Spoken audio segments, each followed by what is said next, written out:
Hello friend, now we are going to discuss electrophilic substitution reaction.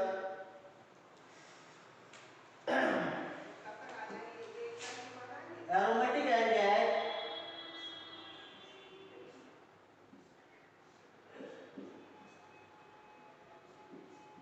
CHO ये group है deactivator, ring deactivator होता है तो ring को डीएक्टिवेट करता है। इलेक्ट्रोफिलिक सब्स्टिट्यूशन रिएक्शन वेव होती है। ये ग्रुप क्या है? डीएक्टिवेटर है, इलेक्ट्रॉन को खींच लेता है। तो नाइट्रेशन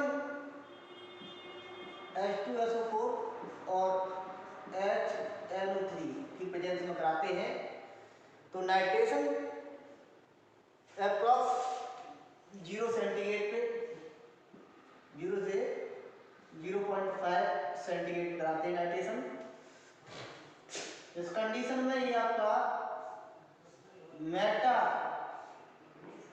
आइसोमर प्राप्त होता है।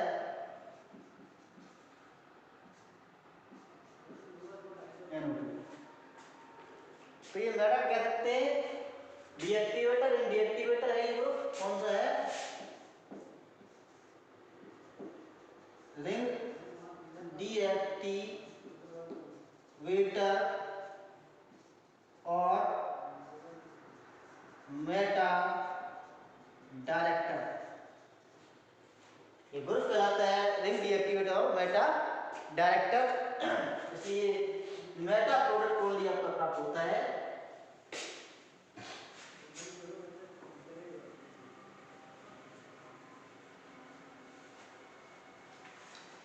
ये आपका एल्डिहाइड कीटोन हो गया और बचा पार्ट है कार्बोक्सिलिक एसिड।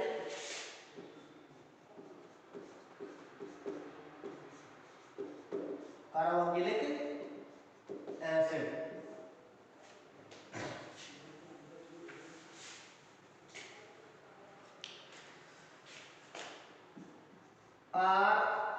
RCOH। R यहाँ पर आपका एल्किल रेडिकल हो सकता है।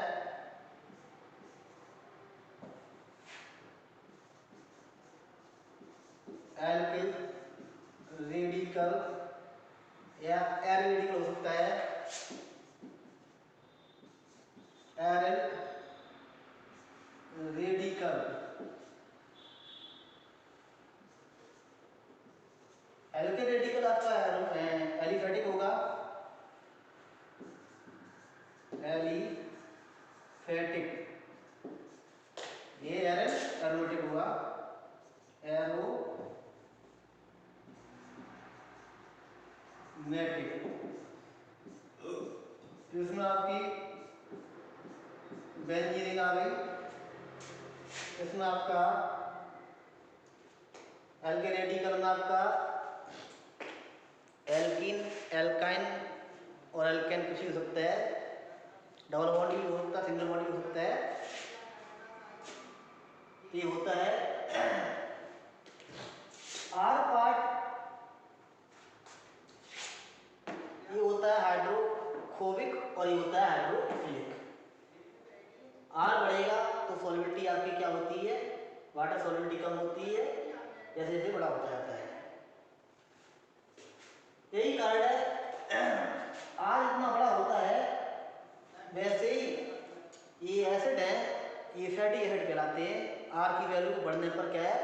ये एसिड रह के क्या बन जाते हैं? फैटी एसिड बन जाते हैं, वाटर इनसॉल्युबल हो जाते हैं और कलरलेस हो जाते हैं।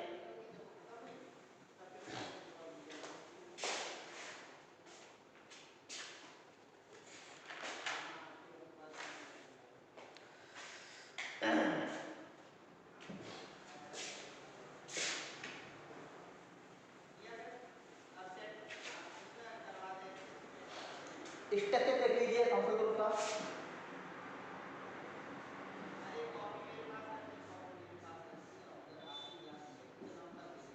ये है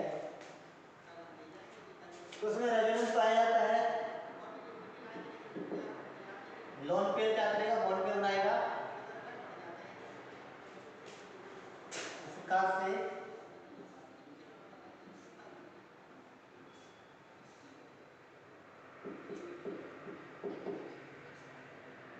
positive charge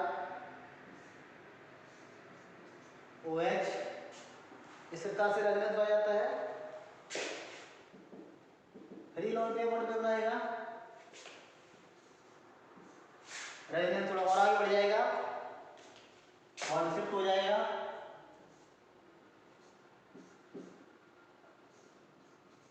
positive charge O negative charge. इस प्रकार से ये रेजोनेंस स्टेबलाइज हो जाता है ग्रुप आपका और रिंग डीएक्टिवेटर की तरह वर्क करता है, क्योंकि इसमें अगर ये रिंग पे जुड़ा हुआ है, इलेक्ट्रॉन खींच रहा है तो रिंग को क्या करेगा, डीएक्टिवेट करेगा। इसी प्रकार से एल्डिहाइड आपका डीएक्टिवेट कर रहा था, ये भी आपका क्या करेगा, डीएक्टिवेटर ही करेगा, डीएक्टिवेटिंग की तरह करेगा।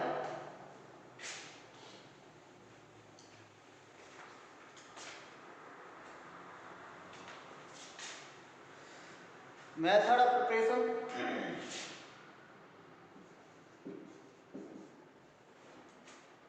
मेथड ऑफ प्रिपरेशन एल्कोहल से आप बना सकते हैं। एल्कोहल एल्डिहाइड है, इनका ऑक्सीडेशन कर दें तो आपका एसिड बन जाता है। एल्कोहल और aldehyde from alcohol and aldehyde.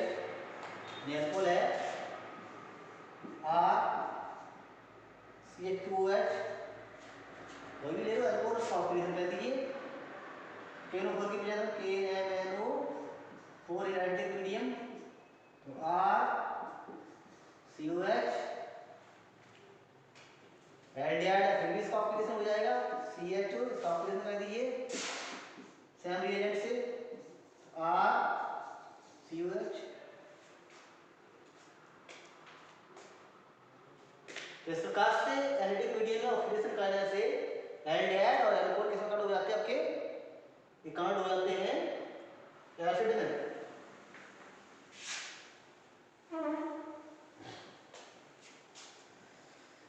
Benzene से कोई चेन जुड़ी है, CH3 हो या कोई लंबी चेन हो, जैसे एक ये हो गया,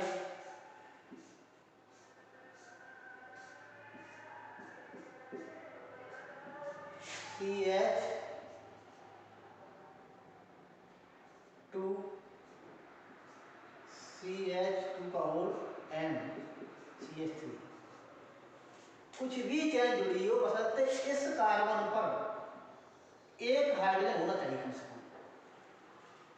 यानी जो बेंजीन से कार्बन कनेक्ट है उसके पास एक हाइड्रोजन है तो पूरी चेन का ऑक्सीडेशन हो जाता है, चेन गायब हो जाती है। चाहे कुछ भी हो, ब्रांच चेन हो, किसी तरह चेन हो, उससे मतलब नहीं है। बशर्ते या बेंजीन से जो कार्बन कनेक्ट है उसके पास एक हाइड्रोजन होना चाहिए। अगर ये हाइड्रोजन नहीं है, कंडीशन ही अगर ये आ गई,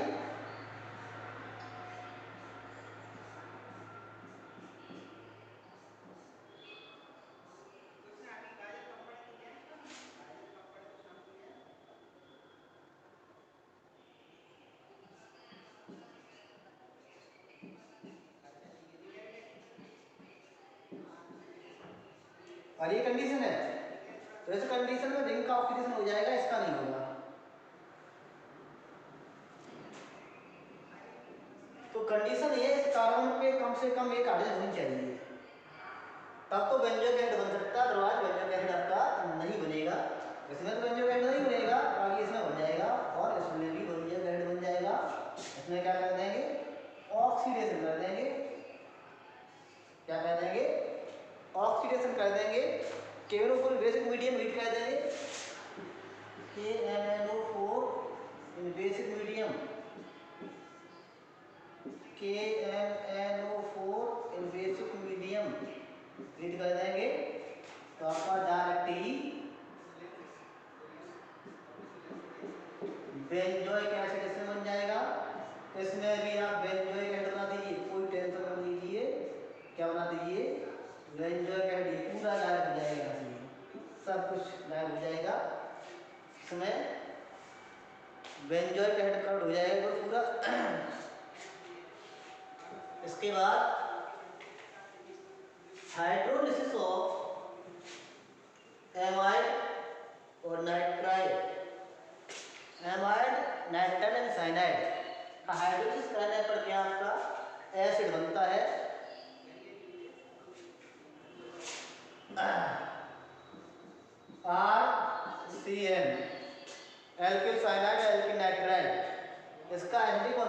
मीडियम हाइड्रोलिसिस कर दीजिए एसिडिक और बेसिक बोथ मीडियम हो जाएगा H2O हाइड्रोलिसिस कर देंगे तो आपका क्या बन जाएगा साइनाइड RCONH2 एमाइड बन जाएगा।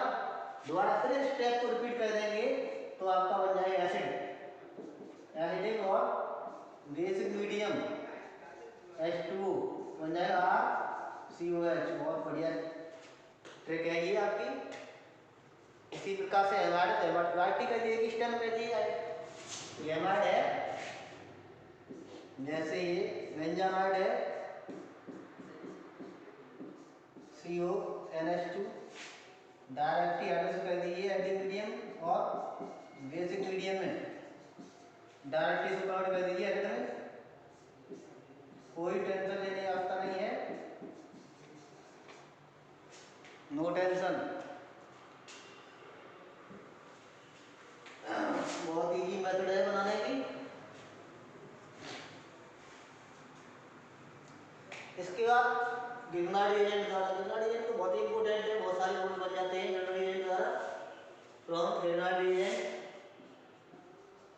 From Grignard reagent, very important reagent RMGX।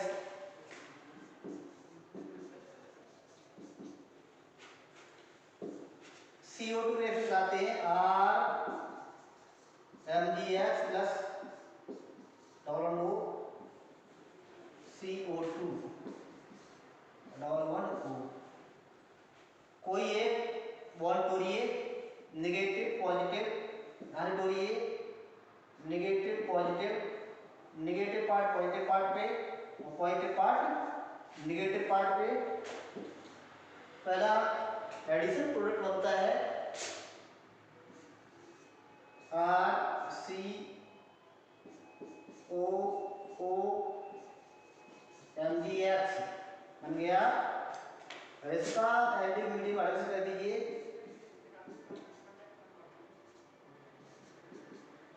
क्या बन जाएगा RCOH, दिस इज एसिड।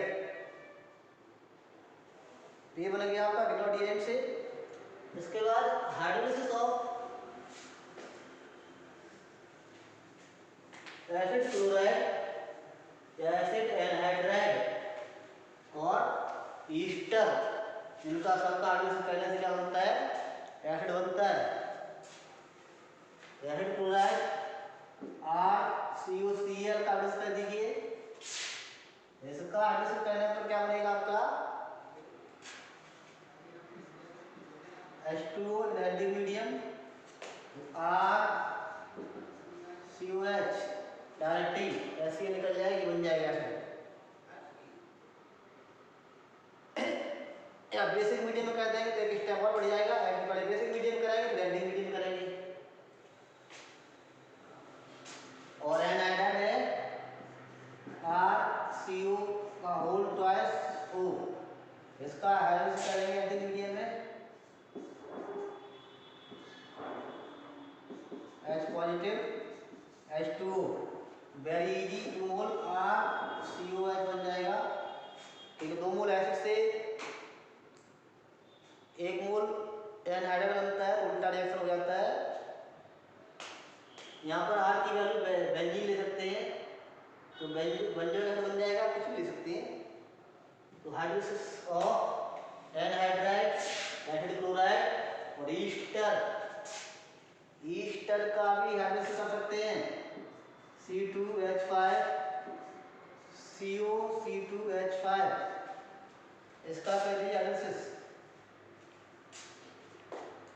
इसका हाइड्रोलिसिस करेंगे एसिडिक मीडियम में तो आपका 1 mole acid C2H5 COH plus C2H5OH, 1 mole alcohol, ये बन जाएगा। इस प्रकार से एसिड और अल्कोहल एसिड्स ईस्टर का हाइड्रोलिसिस करने से या एसिड एनहाइड्राइड का हाइड्रोलिसिस करने से क्या बनता है एसिड बनता है। बहुत ही इजी मेथड होती है बनाने की।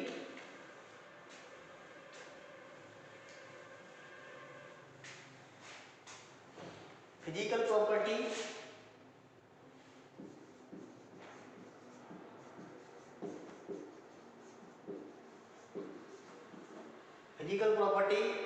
अभी बता चुका हूँ। Lower member of carboxylic acid soluble in water, water में सॉल्युबल होते हैं लोअर मेंबर वो आपके कार्बोक्सिलिक एसिड के हैं।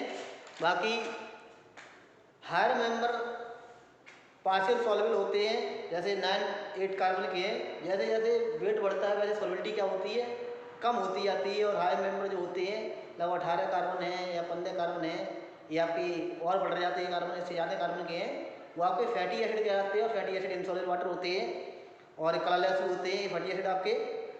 और मिडिल के मेंबर कुछ हैं वो आपके जो जैसे 9 कार्बन है 8 कार्बन है वो प्लीसेंट स्मेल देते हैं, अनप्लीसेंट स्मेल देते हैं, odour smell. Most of the carbonic acid dimer या किसी डाइमर की फॉर्म में एग्जिस्ट करते हैं कि एच बॉन्डिंग हो जाती है, तो most of the carbonic acid क्या है डाइमर बनाते हैं। Thank you for watching.